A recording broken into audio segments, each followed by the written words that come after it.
بسم اللہ الرحمن الرحیم، بہت شکریہ۔ دیکھیں، آج ہم بات کریں گے جو امریکہ کے رویے میں تبدیلی نظر آئی ہے۔ ان کے وزیر خارجہ بلنکن صاحب نے اپریشیٹ کی ہے OIC کانفرنس کو، پاکستان کی کاوشوں کو، اور مل جل کر آگے چلنے کی بات ہوئی ہے۔ اس کے علاوہ ہیومینیٹیرین گراؤنڈ کے علاوہ انہوں نے یہ انڈیا بھی دیا ہے کہ کچھ بڑھ کر بھی امریکہ بھی کرے گا، اور ادھر سے UN سیکورٹی کونسل کی طرف سے قرارداد پاس ہوئی ہے جس میں ہیومینیٹیرین گراؤنڈ پر امداد کرنے کے لیے راستے کھول دیے گئے ہیں۔ تو یہ ساری چیزیں جو ہے بہت خوش آئند ہیں، لیکن یہ ایسے اچانک نہیں ہوئی۔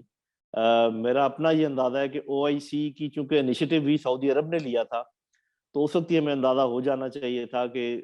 اس کا مطلب یہ ہے کہ کیونکہ سعودی عرب کافی قریب ہے امریکہ کے، تو یہ اندازہ کچھ تھا کہ شاید ادھر کچھ برف پگھل رہی ہے، اور اس کی وجہ یہ ہے کہ تین وجوہات ہیں۔ ایک تو یہ کہ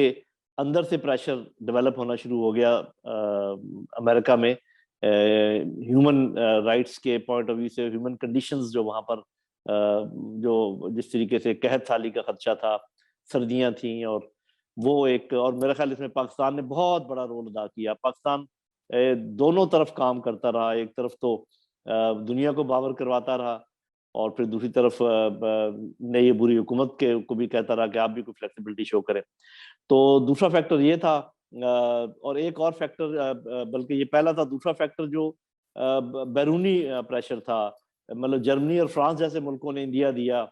کہ چاہے امریکہ ساتھ دے یا نہ دے، وہ ہیومینیٹیرین ایڈ کے پوائنٹ آف ویو سے مدد کریں گے۔ اور بھی تو یہ بات، اور تیسری سب سے بڑی بات جو پہلے بھی میں کسی اپنے ویلاگ میں اس کا ذکر کر چکا ہوں، کہ امریکہ کے انٹرسٹ میں نہیں ہے کہ اس علاقے کو خالی چھوڑ دے۔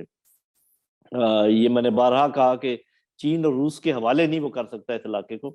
اور میں یہ بھی کہہ رہا تھا کہ وہ واپس آئیں گے روپ بدل کر، تو وہی واپسی کے جو ہے تھوڑے سے اشارے مجھے نظر آ رہے ہیں۔ پاکستان پھر بہت اہمیت اختیار کر جائے گا۔ صرف پاکستان کے لیے یہ ڈپلومیٹک گیم ذرا مشکل ہوگی، اور اچھا کھیلنا پڑے گا، اور امید ہے کہ اچھا کھیلے گا، کیونکہ جب ان کے جو اہداف ہیں اس خطے میں وہ وہی ہیں پرانے والے، کہ چین کی جو یہاں پر اثر رسوخ ہے اس کو روکنے کی کوشش کی جائے، رشیا جو ہے وہ گرم پانی تک نہ پہنچ پائے، BRI CPEC وغیرہ جو ہے نا تھوڑے سلو رہے، ہندوستان اس علاقے میں مین پولیس مین بنے، اور آپ دیکھیں گے کہ ہندوستان کا رویہ بھی تبدیل ہوگا، کیونکہ اگر اس میں ایک بات اور بھی میری انالیسس کے مطابق کچھ نہ کچھ انڈر گراؤنڈ بات چیت پہلے ہو چکی ہے، اور افغان طالبان نے بھی کوئی فلیکسیبلٹی شو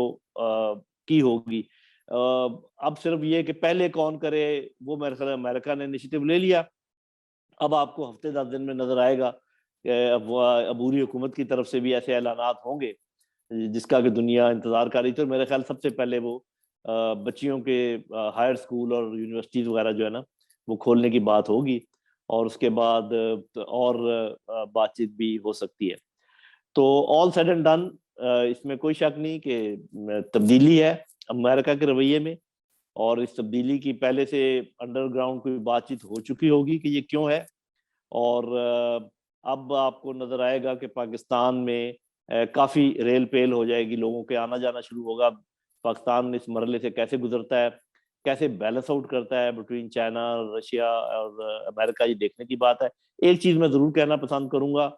ہمارے بہت قریبی دوست ہیں صاحب زر چین، لیکن انہوں نے دیر کر دی۔ یہ انیشیٹو امریکہ کا لینے سے پہلے